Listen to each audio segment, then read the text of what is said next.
Yo, what's up mga kamanibela? This is Jello, aka Biyahing E-Bike, ang inyong e-bike rider ng Taguig City. So guys, samahan nyo naman ako dito sa Manibela Owner's Review. Ano ang pinagkaiba ng NXT Storm XR dito sa unit natin na NXT Storm X.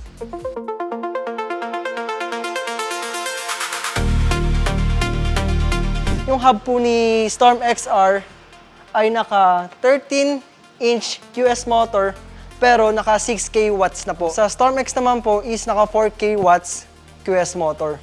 Si XR naman po ay naka bottle EM180. Si Storm X is naka bottle EM100 po. Sa battery naman po is parehas lang naman po sila, naka 72 volts 95 Ah. Ito po yung charging niya, naka type 2 na po, na pwede na po kayo mag-charge sa mga e-car charging station. Same lang din naman po sila ni Storm X. So ito mga kamanibela, kung kapag nalobat na po yung cellphone natin, pwede na po tayo mag-charge din dito sa unit natin. Same lang din naman po sila ni NXT Storm. Meron po nakaabang na USB type charging po dito sa XR. Kapag nalobat yung battery natin, yung camera natin, pwede po nating isaksak na po dito. Dito naman po sa shock ni XR ay naka-adjustable na po. Pwede nyo pong i-adjust yung rebound po na kung gaano katigas or kalambot yung gusto nyo pong play pagdating kay XR. Kay Storm X naman po is yung standard design lang po ng shock natin. Same lang po sila ng shock na naka-inverted shock. Yung tire pressure po natin dito sa panel, makikita nyo po dito yung kung ilan po hangin natin sa gulong harap-likod. Isa rin po sa pinaka-importante po yan pagdating sa long ride.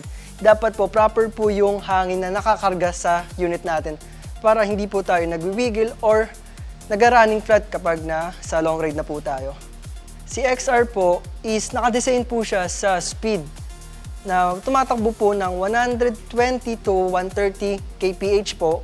Kumpara dito kay Storm X na sa 115 to 110 kph lang po kapag sa top speed. Si Storm XR naman po is yung range distance naman po niya bago malobat ay merong 180. Di po tulad kay Storm X is umaabot po siya ng 200 kilometers. Sa handling naman po, same lang po sila.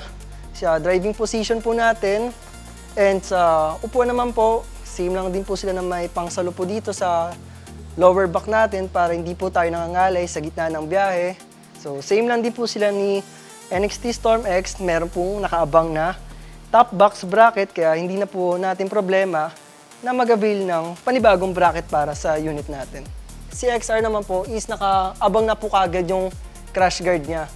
Si Storm X po is wala pong crash guard na kasama kapag binili po ninyo kay NXT.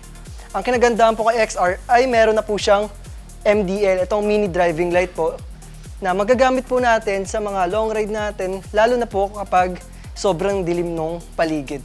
So, papakita ko po sa inyo kung paano po siya gumagana. Low beam niya po, then yan po yung blinker. Ito yung pinaka side mirror po ni Storm XR, ganito po yung design niya kapag na-avail nyo po dito kay NXT. Adjustable din po yung windshield niya na pwede po nating itaas, ibaba. Ay same lang din po nung sa gulong natin na parehas po silang 180 by 14 po.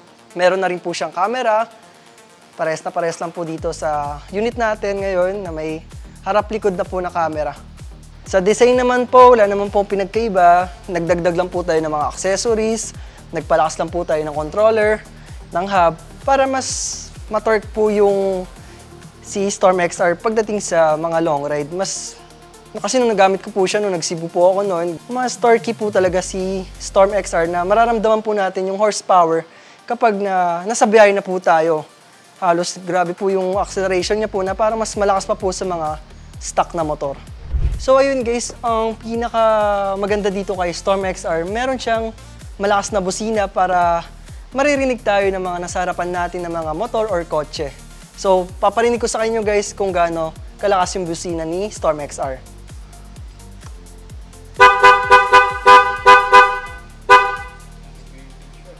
So, ito naman po yung busina ni Storm X.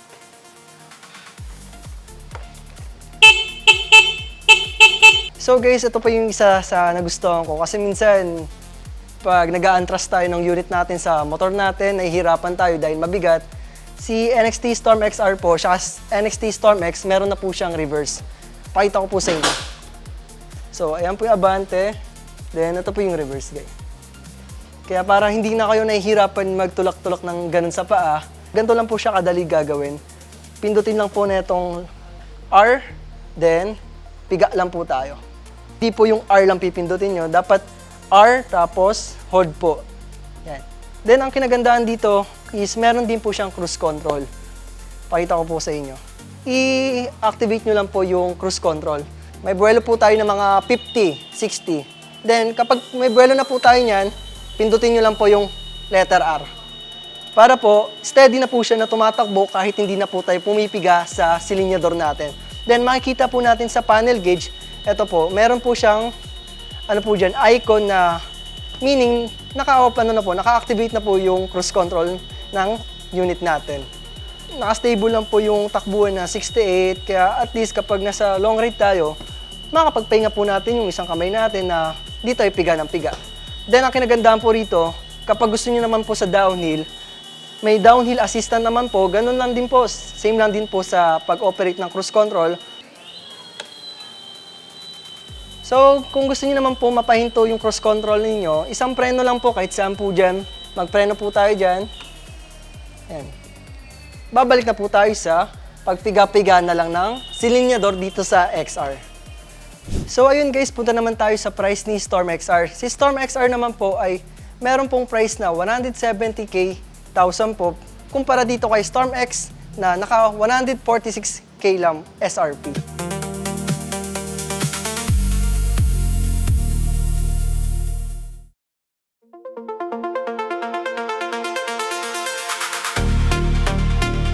So mga kamanibela, pag-uusapan naman po natin ang mga ilang misconception pagdating sa electric motorcycle and i-share ko rin po sa inyo kung ano naging experience ko sa taon natin na paggamit ng mga e-motor. Number one misconception na mahina daw talaga ang electric motorcycle. Based po naman sa experience ko, parang hindi naman po kasi subukan ko na pong umakyat ng Mount Samat. Last year, dun sa may ginawa po naming Bataan Adventure Loop, inakyat ko po siya ng talagang hindi po ako natitirikan, hindi po ako umaatras. Andun po yung power ng NXT Storm X ko po na hindi po ako pinabayaan.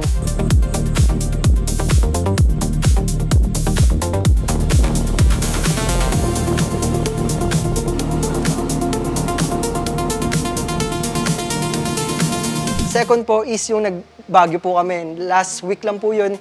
Dumaan po ako sa Cannon Road. Sinubukan ko po yung mga matatarik na daan doon kung kaya ba talaga ng electric motorcycle sa mga ganong senaryo. Hindi po tayo nahihirapan sa mga paahon na daan.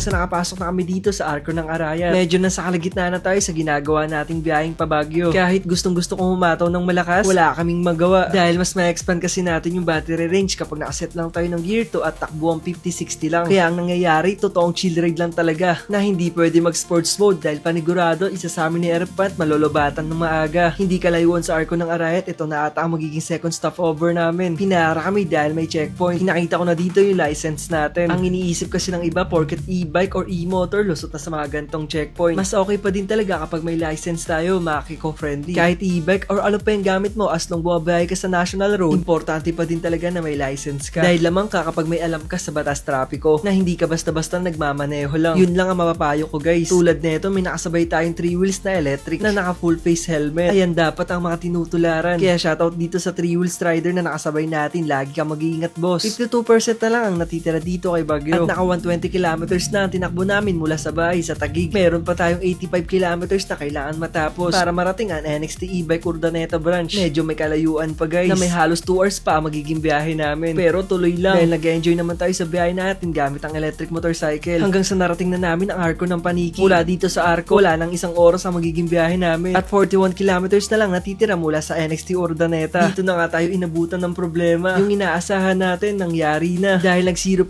na yung gamit ni Airpat na Storm. At tayo may 18% pa natitira. Halos 217 kilometers na kasi na naging biyahe namin mula sa Taguig. Meron na lamang na 4 na minuto mula sa branch na may halos 6 kilometers pa. Medyo mahaba pa ng konti yun guys. Kaya wala kaming no choice kung di magpatuloy uli sa biyahe. Kaya ang diskarte namin dito, kahit palubot na din ako, tutulak natin siya guys gamit ang paa para makaabot lang kaming dalawa sa NXT e-bike Urdaneta. Walang iwanan dito, pares kaming makakarating ng safe sa aming pupuntahan. At sa wakas, narating na namin ang NXT Urdaneta. Grabe ang naging biyahe namin dito guys. Nasinagad talaga namin yung 220 kilometers mula sa Taguig hanggang dito sa NXT e-bike Urdaneta na walang stopover para mag-charge. Na para mapakita din sa inyo guys kung gaano kalayo ang mararating ng NXT Storm X. Wala na akong masabi sa unit ni NXT. Talagang panalo pagdating sa all-stock electric motorcycle. Kayo na lang guys ang makakapagsabi kung pampalengke lang talaga ang mga e-motor. At para wala magiging aberya sa gitna ng biyahe. At sa wakas, narating na namin tong Lion's Head dito sa Baguio. Grabe, napakalaki ng statue na to. Na first time lang din natin nakita kasi madalas lang natin nakikita to sa mga social media. Iba rin kasi talaga yung experience kapag ikaw nakakita sa personal. At sa mga nagsasabing hindi kakayanin ni Baguio sa paaw na daan dito sa Cannon Road, guys, wala naging problema. Kayang-kayang umahon ng mga NXT Storm X sa mga gantong matarik na daan basta tamang buwelo lang. Pinabilib talaga ako dito ni Baguio dahil hindi tayo nag-overheat sa gantong daan. Ang totoo niyan, wala kaming pupuntahan ngayon. O yung nakaplanong pupuntahan. Kung saan na lang kami abutan, doon na lang. At nakakita na kami na pwedeng puntahan. Nasa mga oras na to, umaasa kami na maganda yon. Pagpasok nga namin dito, ito ang bumungad sa amin. Ang dami talaga naglalaki ang pine trees dito sa Baguio. Ito yung view na hinahanap talaga namin ni Airpod na hindi masyadong crowded para mas ma-enjoy namin ang tanawin dito. Then yung speed naman po, nandiyan po yung speed ni NXT Storm X,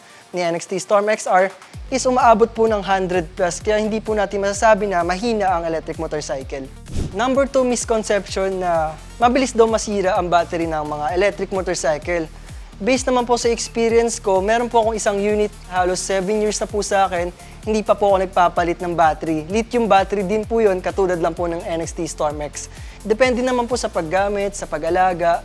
Kailangan disiplinado pa rin po tayo sa paggamit ng mga electric motorcycle natin.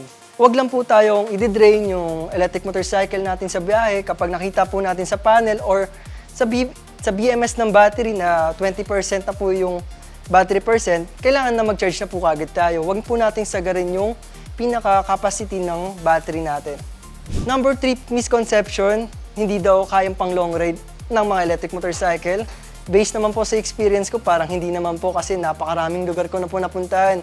Nandiyan na po yung Batman Loop, Laguna Loop, Bataan Loop, at napagbago na rin po ako. Kaya masasabi ko po na hindi lang itong pang palengke, pang subdivision, pang coffee date, pang long ride din po itong mga NXT, Storm X at Storm XR. Number 4 misconception, totoo bang mahal ang maintenance pagdating sa electric motorcycle? Based po sa experience ko, ang maintenance lang po na ito siguro mahabang panahon po, pagpalit ng gulong, pagpalit ng brake fluid, brake pad. Yung battery naman po is umaabot ng 5 to 10 years. Kaya masasabi ko po hindi po ganun kamahal kasi yung 5 to 10 years po na yun, siguro naman po nakapag-ipon na po tayo araw-araw. Hindi naman po bigla na sabihin natin buwan-buwan tayo gagastos na maintenance ng electric motorcycle.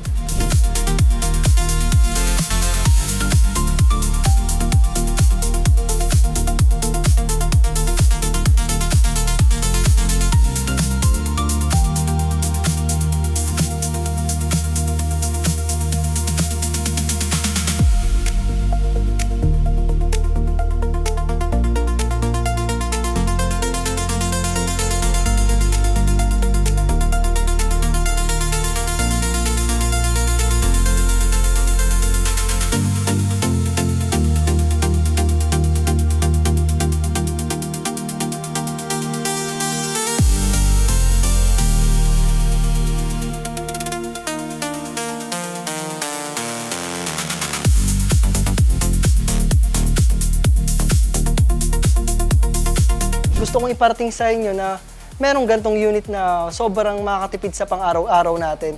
Makakatulong pa sa paligid natin dahil alam natin na polluted na yung bansa natin. Dito kapag gumamit po kayo ng electric motorcycle is sobrang eco-friendly po gamitin, sobrang makakatipid po tayo.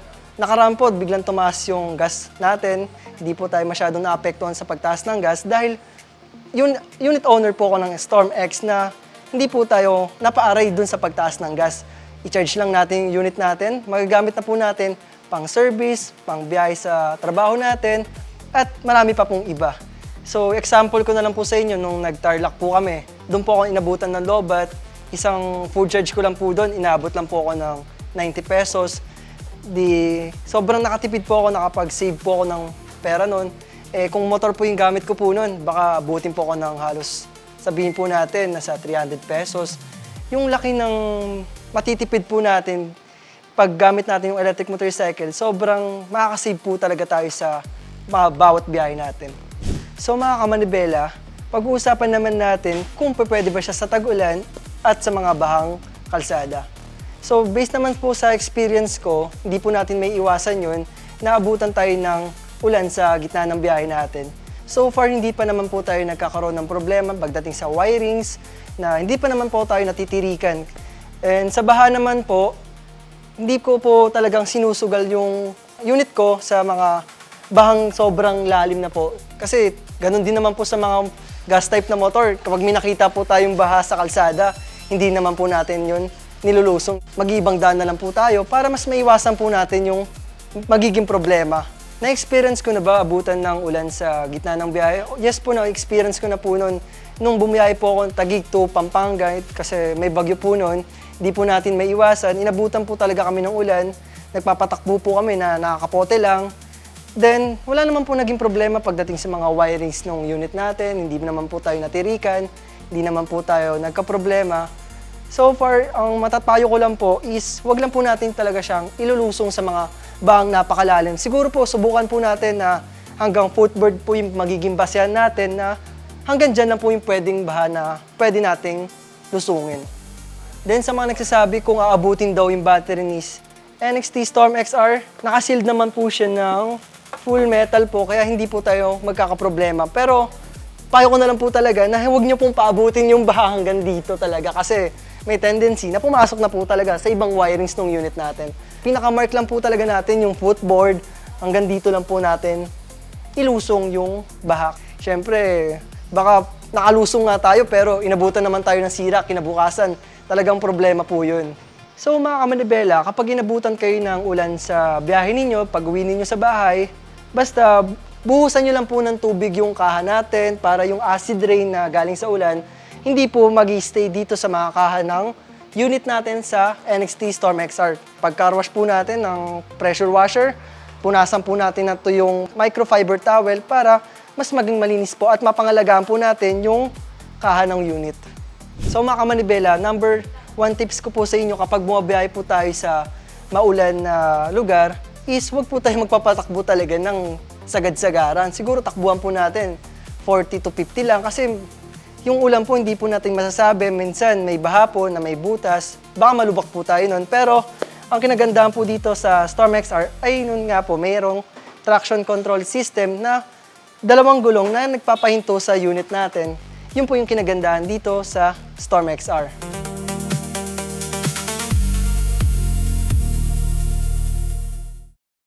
Yo, what's up mga kamanibela? Ngayon naman po ay susubukan natin itong unit natin na NXT Storm XR dito sa Manibela Test Ride.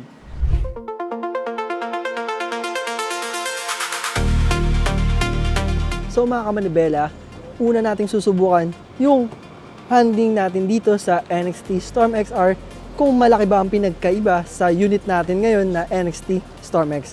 So, check natin yan sa actual test ride natin sa kalsada. Let's G!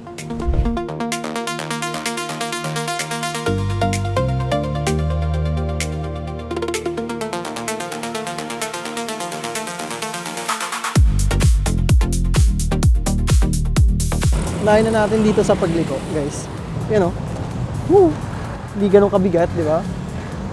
Madalas kasi yung tinitignan natin bago tayo bumili, yung handling natin sa unit, kasi yun ang pinaka-importante talaga. Na kailangan gamay natin yung manibela, hindi tayo nahihirapan sa bawat pagliko.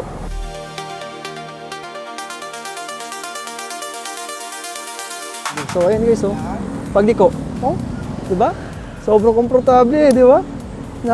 Napaka-smooth sa bawat liko, hindi mabigat, hindi madamot. Mararamdaman mo, isa lang yung gusto ninyong gawin. Kaya masasabi ko, sa handling ni NXT Storm XR at NXT Storm X, same lang din naman sila. Hindi tayo pinapahirapan sa bawat liko natin at bawat pagtakbo natin ng diretsyo. So dadako naman tayo sa acceleration, itong NXT Storm XR.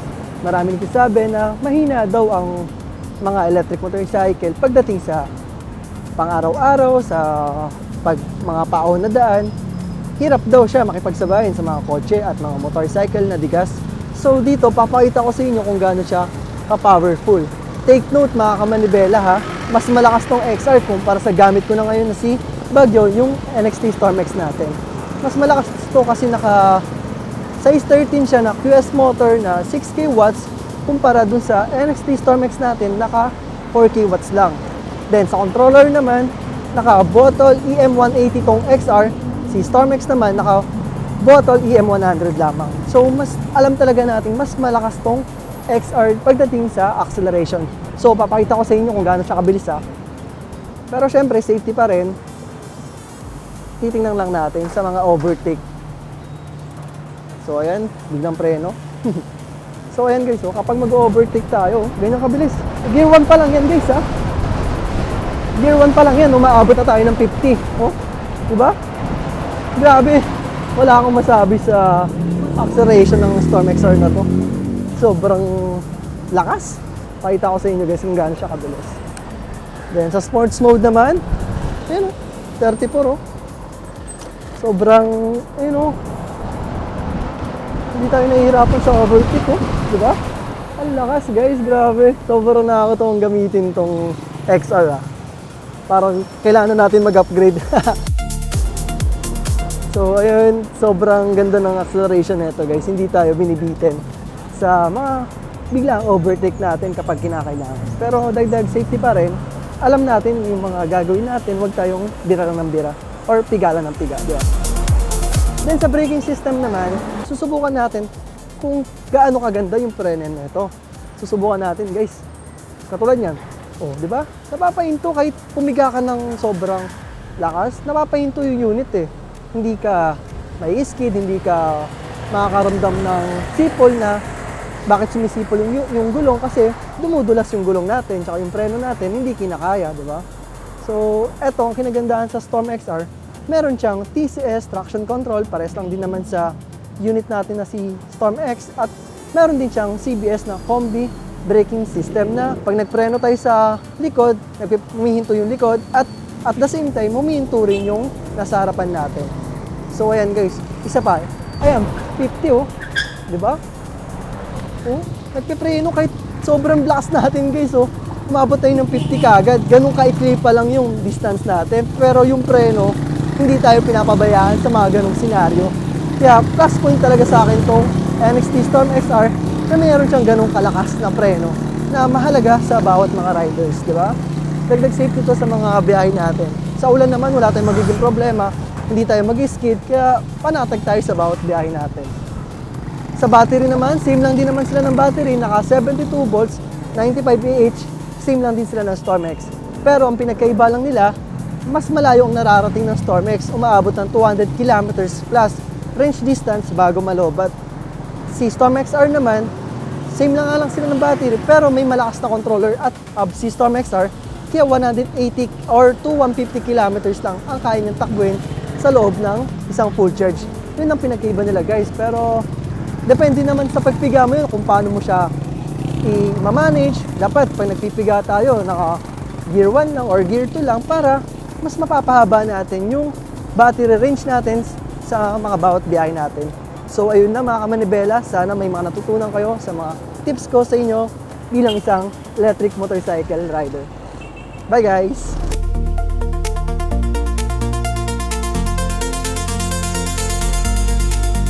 So ayun mga kamanibela, ayun po yung naging test ride unit ko dito sa NXT Storm XR. Sulit ba ang 170k SRP dito sa NXT Storm XR? Para sa akin kasi sobrang sulit kasi nandyan na ang range distance na merong 150 to 180 kilometers at speed na merong 130 kph.